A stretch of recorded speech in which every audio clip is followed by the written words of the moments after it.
ആദ്യത്തെ Islamic bank ഉണ്ടാക്കിയത് Dubai Islamic ബാങ്കാണ്, DIB. അന്നത്തെ ഭരണ നേതൃത്വം ഏതാണ്ട് 5 മില്യൺ ഇൻവെസ്റ്റ് ചെയ്തിട്ടാണ് ഉണ്ടാക്കിയത്. 1970 തുടങ്ങിയ ദുബായ് ഇസ്ലാമിക് ബാങ്കിന്റെ 30 വർഷം പൂർത്തിയാക്കി 2000 അവർ ഒരു ജേണൽ പുറത്തിറക്കിയിട്ടുണ്ട്. 30 വർഷം പൂർത്തിയാകുന്നു. അപ്പൊ അതിൽ ഒരുപാട് വിഷയങ്ങൾ പറയുന്നുണ്ട്. ഞാൻ അതിന്റെ പുറത്ത് പിന്നീട് ഷാദ ഇസ്ലാമിക് ബാങ്ക് വന്നു, അബുദാബി ഇസ്ലാമിക് ബാങ്ക് വന്നു. അപ്പൊ ഇസ്ലാമിക് ബാങ്കിനെ സംബന്ധിച്ചിടത്തോളം അത് പലിശാധിഷ്ഠിതം ആകരുത് എന്നാണല്ലോ. അന്നുണ്ടായിരുന്ന ഒരു പ്രശ്നം, ഇതിൽ ലാഭമൊക്കെ വരും, ആൾക്കാർ വരും, നന്നായിട്ട് ലാഭങ്ങളൊക്കെ ഉണ്ടാവും. ഈ സർപ്ലസ് എമൗണ്ട് ബാങ്കിന് സൂക്ഷിക്കണല്ലോ, എവിടെയെങ്കിലും ഇസ്ലാം ബാങ്കിന് എവിടെയെങ്കിലും സൂക്ഷിക്കണ്ട. അപ്പൊ അവര് സൂക്ഷിക്കുന്നത് എവിടെയാണ്? ട്രഡീഷണൽ ബാങ്കിലാണ്.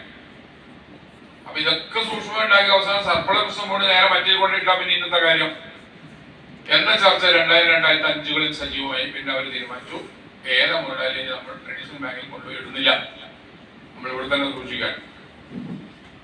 അങ്ങനെ വന്നപ്പോ അതിനൊന്നുകൂടി മൂല്യം വർദ്ധിച്ചു. അപ്പൊ അതിന്റെ നടത്തിപ്പ് ഏത് മുഖേനയാവണമെന്ന അഡ്വൈസറി, ഇസ്ലാം ബാങ്കിന്റെ അഡ്വൈസറി എപ്പോഴും ആരായിരിക്കും? ഇസ്ലാമിക് സ്കോളേഴ്സ് ആയിരിക്കും. അവർക്കല്ലേ ഇതിലെന്തേ പറഞ്ഞു കൊടുക്കാൻ പറ്റുള്ളൂ. അപ്പൊ അവർ മുഖേന ഉണ്ടാക്കിയ ഒരു പ്രൊഡക്റ്റ് ആണ് എന്ത്,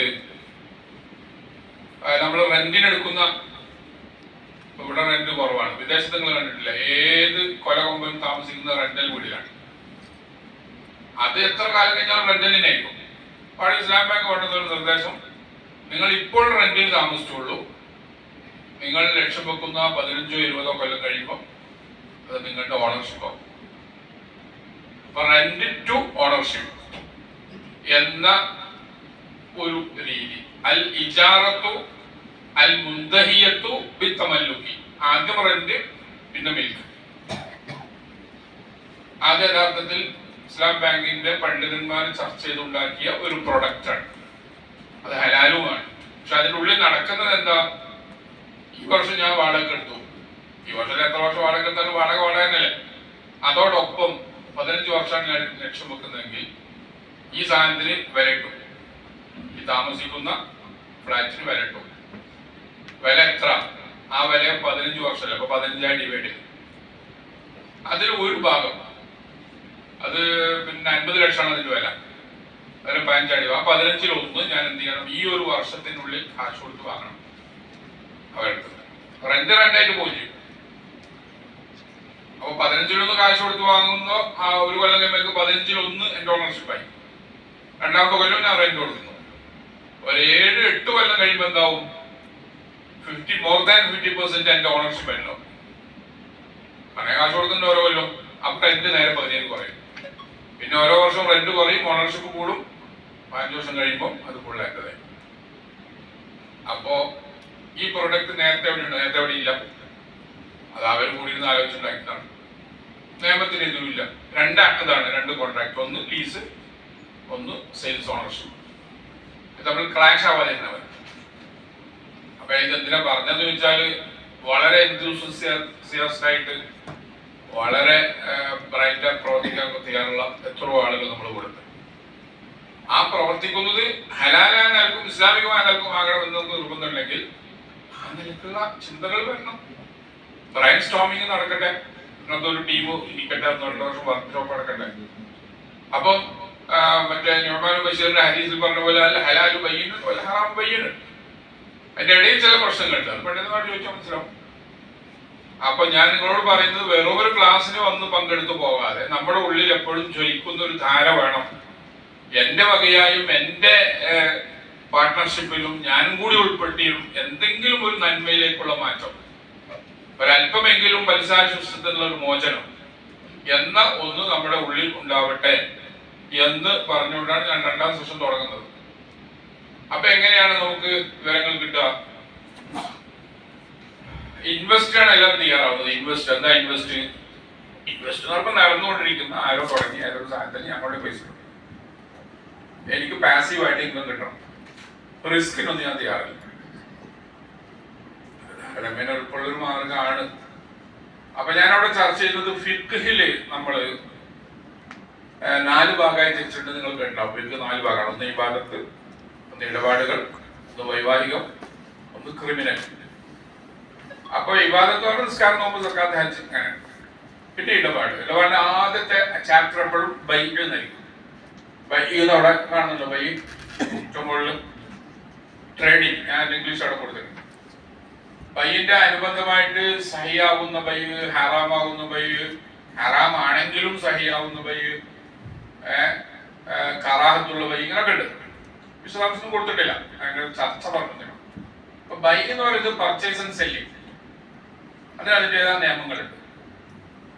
പഴയ കാലത്താണെങ്കിൽ ഫിസിക്കലാണ്, സഞ്ചരിക്കണം, സംസാരിക്കണം, എന്നിട്ട് വിൽക്കണം, വാങ്ങണം, ഞാൻ നിങ്ങൾക്ക് വിറ്റു, ഞങ്ങൾക്ക് വാങ്ങി, കാശ് തീരുമാനിക്കണം, സാധനങ്ങൾ കൈമാറണം, ഇങ്ങനെയുള്ള.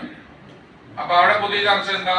ഇപ്പം ആള് തമ്മിൽ ഇരിക്കുന്നില്ലല്ലോ, ഓൺലൈനിലല്ലേ, അധികം ഓൺലൈനാണെന്ന് മാത്രമല്ല, ഓൺലൈൻ പിന്നെ ഡീലിങ്ങിന്റെ ഒരു മഹിമയാണ് നമ്മൾ പറയുന്നത്. എന്താ?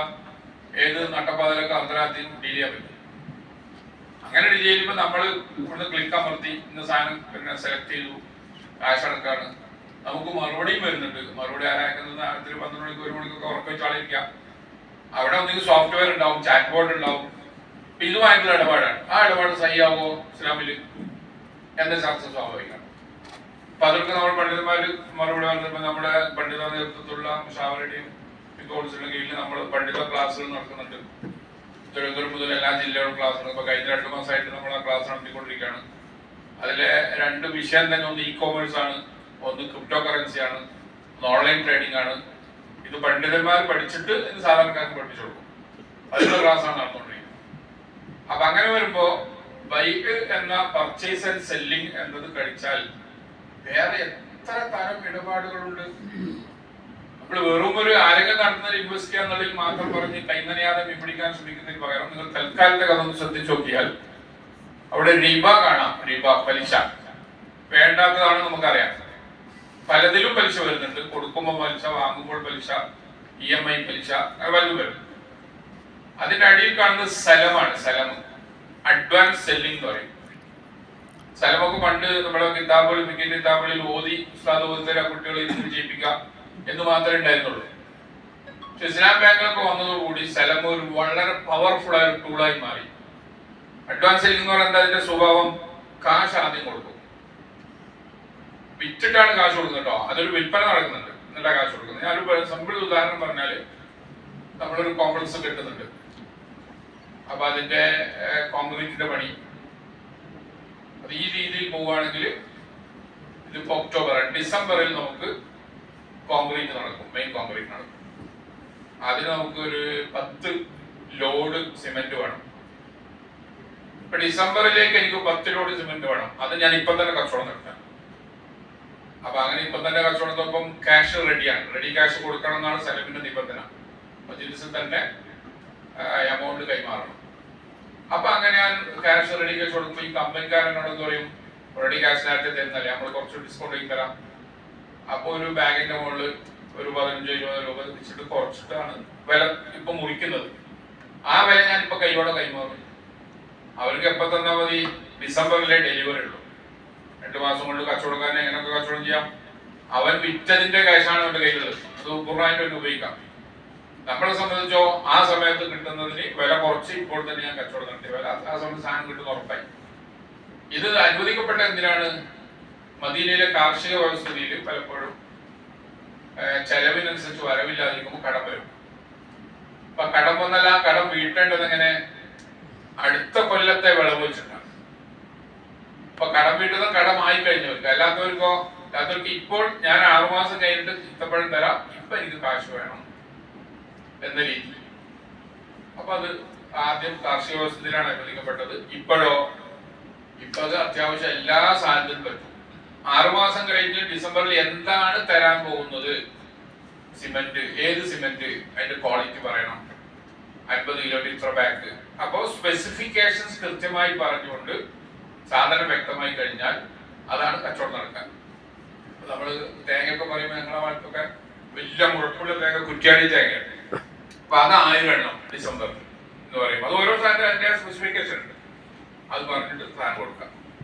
അപ്പൊ ബുഖാരിയുടെ ഒരു ഹദീസിൽ പറയുന്നു, അങ്ങനെ 2 മാസം 3 മാസം കഴിഞ്ഞ് നിങ്ങൾക്ക് ചരക്ക് തരാമെന്ന് പറഞ്ഞ് ഇപ്പൊ കച്ചവടം നടത്തുമ്പോ ആ തരാമെന്ന് പറയുന്ന ആളോട് നിങ്ങൾക്കത് തരാമെന്ന് കൃഷി ഉണ്ടോ, നിങ്ങളോട് നിങ്ങൾ തരാം, അതിനെ പറ്റിയ കൃഷി ഉണ്ടോ എന്ന് ചോദിക്കാറുണ്ടായിരുന്നോ എന്നൊരു സാഹചര്യം മറ്റേ സാഹിബോട് ചോദിക്കും. അതൊന്നും ചോദിക്കില്ല. നമ്മൾ കച്ചവടം ഉറപ്പിക്കും, പൈസ വാങ്ങും. അപ്പൊ എന്താ അതിന്റെ ഡെഡിക്കേഷൻ എന്താ? ആ സമയത്ത് ഇവൻ കൊടുക്കണം, അഥവാ ഇല്ലെങ്കിൽ മാർക്കറ്റിൽ നിന്ന് അപ്പോഴത്തെ കറണ്ട് വിലക്ക് വാങ്ങി കൊടുക്കേണ്ടി വരും. കാരണം കോൺട്രാക്ട് ചെയ്ത് കഴിഞ്ഞല്ലേ. അപ്പൊ ഇതിന് തയ്യാറാവുന്നവർക്ക് മാത്രമേ അത് ചെയ്യാൻ പറ്റുള്ളൂ. ഇപ്പൊ സലമു എന്ന് പറയുന്ന ഇടപാടിൽ നമുക്ക് അതിൽ തന്നെ ചിലപ്പോൾ പെട്ടെന്ന് ലാഭം കിട്ടിയെന്ന് വരും. പിന്നെ അവിടെ കാണുന്നത് കിറാദാണ്. കിറാദ് ഞാൻ നേരത്തെ സൂചിപ്പിച്ച് കഴിഞ്ഞുണ്ട്. പ്രോഫിറ്റ് ഷെയറിംഗ്, വർക്കിംഗ് പാർട്ട്ണർഷിപ്പ്, രണ്ടും കൂടി വായിക്കുന്നതിന്റെ ഉദ്ദേശം എന്താ? പ്രോഫിറ്റ് ഷെയറിംഗ് ആണ്, ഒരാളാണ് കാശ് ഇറക്കുന്നത്, മറ്റേയാളുടെ പാർട്ട്ണർഷിപ്പ് വർക്കിംഗ് ആയിട്ടാണ്, ആൾ വർക്ക് ചെയ്യും. അപ്പൊ പലരുടെ കയ്യിൽ കാശ് കിടക്കുന്നു, അവർക്ക് പിന്നെ മാർക്കറ്റിന്റെ റിസ്ക് കൊടുക്കാൻ താല്പര്യമില്ല, അല്ലെങ്കിൽ അതിന് സ്ഥൈര്യമില്ല. അപ്പൊ വേറെ പൈസ എന്നെ ഏൽപ്പിക്കുക, എനിക്കറിയാൻ പണി. അപ്പൊ അയാൾ നന്നായി അധ്വാനിച്ച് ബിസിനസ് ലാഭം ഉണ്ടാക്കി. അപ്പൊ ഇവന്റെ വെറുതെ കിടക്കുന്ന കാശ് അയാളിലൂടെ വർദ്ധിക്കും. അയാൾക്കും അതിന്റെ പ്രോഫിറ്റ് കിട്ടും, നിങ്ങൾക്ക് ക്യാപിറ്റലും പ്രോഫിറ്റ് കിട്ടും. പക്ഷേ ഇൻ കേസ് ലോസ് വന്നാലോ, ലോസ് ഒന്നും പണിയെടുത്താക്കുന്ന ലോസ് അല്ലെങ്കിൽ ആദ്യം തന്നെ പൈസ ഇല്ല, അപ്പൊ നിങ്ങളെ പൈസയാണ് പോവാ. അപ്പൊ അതുകൊണ്ട് അങ്ങനെ വിശ്വസ്തരും പണി അറിയുന്ന ആളെയും മാത്രമേ അതിന്റെ പിന്നെ വർക്കറായിട്ട് ജോയിന്റ് വെഞ്ചറിൽ കൂട്ടാവും, അല്ലെങ്കിൽ നമ്മളെ പൈസ പോകും. കാരണം അവന്റെ ഏതാ നഷ്ടം വരില്ല, അവർക്ക് കിട്ടുന്നതിന് ലാഭം മാത്രമേ കിട്ടുള്ളൂ. ആ മോഡലില് അത് ചെയ്യാം. അപ്പം അതിന്റെ പേരെന്താ? കിറാദ് എന്ന് പറയും. നമ്മുടെ ഷാഫി ഫിക്കയിൽ, ഹനഫിയിൽ അതിന് മുളാറബ എന്ന് പറയും, ഇംഗ്ലീഷിൽ മുഡാറബ എന്ന് പറയും. പിന്നെ ഉള്ളത് ലോണാണ്, കർദ്, ലോൺ ലെൻഡിങ്. ലോൺ എവിടെ ഉപകാരപ്പെടുക? നമ്മുടെ നിലവിലുള്ള ബിസിനസ് ഒന്ന് എക്സ്റ്റെൻഡ് ചെയ്യണം. നിങ്ങൾ ബാങ്കിൽ നിന്ന് ലോൺ എടുക്കുകയാണെങ്കിൽ 5, 6 മുതൽ 12, 14% വരെ ഇൻട്രസ്റ്റ് ആണ്. അത് 5-6 വർഷം കൂട്ടിയൊക്കെ എത്ര പൈസ ആവും? അപ്പൊ കാശ് കയ്യിലുള്ള ഒരുപാട് ആൾ, അവർക്ക് നമ്മൾ ലോണ് കടമാണല്ലോ, കടം കൊടുത്താൽ അത് പരലോകത്ത് വലിയ പ്രതിഫലമാണ്. നിങ്ങൾ അതിന് നേരെ പകുതി ദാനം കൊടുത്ത പ്രതിഫലമാണ്. ഇവിടെ ഒന്നും കിട്ടിയിട്ട് കൊടുക്കില്ല, കാരണം ആ കാശ് അങ്ങനെ തന്നെ കിട്ടുള്ളൂ. തിരിച്ചറിയാൻ 1 വർഷം വൈകി വെച്ചോ, അതിന്റെ പേരിലൊന്നും അധികം വാങ്ങാനും പറ്റില്ല, അപ്പൊ വലിച്ചാവും ചെയ്യും. ഇപ്പൊ നേരത്തെ പറഞ്ഞനുസരിച്ചാണെങ്കിൽ 1 കൊല്ലം കഴിയുമ്പോൾ ഇതിന്റെ മൂല്യം കുറയും ചെയ്യും, വാങ്ങുന്ന സാധനത്തിന് വില കൂടിയിട്ടുണ്ടാവും. എന്നാലും അവിടെ ഇവിടെയൊക്കെ കടം കൊടുക്കൽ ഇപ്പോൾ നടക്കുന്നുണ്ട്, മാനുഷികമായ ബന്ധത്തിന്റെ മേലിൽ. ചിലപ്പോൾ 2-3 കൊല്ലം കഴിഞ്ഞ് തിരിച്ചു ഇപ്പൊ കൈപ്പ് തിരിച്ചട്ടെ എന്ന് പറയും. പിന്നെ കടം അവധി പറഞ്ഞു കൊടുക്കാന്നുള്ളൊരു സംഭവം ഉണ്ട്. എപ്പൊ അതിന്റെ 6 മാസം കഴിഞ്ഞു, ഓക്കെ, 6 മാസം കഴിയുമ്പോൾ അവര് കയ്യിൽ പൈസ ഇല്ലെങ്കിലോ, ഖുർആൻ വ്യക്തമായ ഭാഷയിൽ പറഞ്ഞു, ഒരു കഴിവുണ്ടാവുന്നവരെ ഇവൻ കാത്തു നിന്നേ പറ്റൂ, പലിശോട്ട് വാങ്ങാൻ പറ്റും. ഇപ്പൊ തീർത്തും ഒരു പരലോക ചിന്തയുടെ ഭാഗം എന്ന രീതിയിലാണ് ഇത് വരിക. എന്നാലും ഇത് ലോകത്ത് നടക്കുന്നത്. അത് നിങ്ങൾ വാങ്ങിയാൽ എന്താ ഗുണം? ബ്ലേഡ് കാർഡിന്റെ അടുത്ത് നല്ല ബിസിനസ് ഉണ്ടെന്ന് കണ്ടിട്ട് ഓണം സെയിലിന് വേണ്ടി ചരക്കെടുക്കാൻ വേണ്ടി ബ്ലേഡ് കാർഡ് വാങ്ങി, വളരെ ഓപ്പൺ ആയിട്ട് കണക്കൂട്ടാൻ പറ്റും. അത് വാങ്ങി പൈസ 2-3 മാസം അല്ല 2 മാസം ചരക്കെടുത്തു, ഇവിടെ വന്നു, ഓണത്തിന് സെയിൽ പോയി, ഇത്ര പൈസ കിട്ടും. അവന്റെ കഴുത്തറുപ്പൻ 20% കൊടുത്താൽ നഷ്ടമില്ല, ബാക്കി പൈസ കിട്ടുമല്ലോ, വളരെ സുതാര്യമാണ്. പക്ഷെ ഇതിന്റെ ഇടയിൽ എപ്പോഴാണ് അൺഎക്സ്പെക്ടഡ് ആയിട്ട് സംഭവം വരാൻ പറയാൻ പറ്റില്ല. അതോടുകൂടി കച്ചവടക്കാട അങ്ങനെ തന്നെ ഓന് എഴുതി കൊടുത്താലും നിങ്ങൾ പിന്നെയും കടക്കാനായി. അപ്പൊ ഈ ബിസിനസ് ബ്ലൈഡിന് പകരം പലിശയില്ലാത്ത കടം ഒരാളിന് കിട്ടിയാൽ നിങ്ങൾക്ക് കുറെ പൈസ നിങ്ങൾ ജനറേറ്റ് ചെയ്യുന്ന തുല്യമാണ്.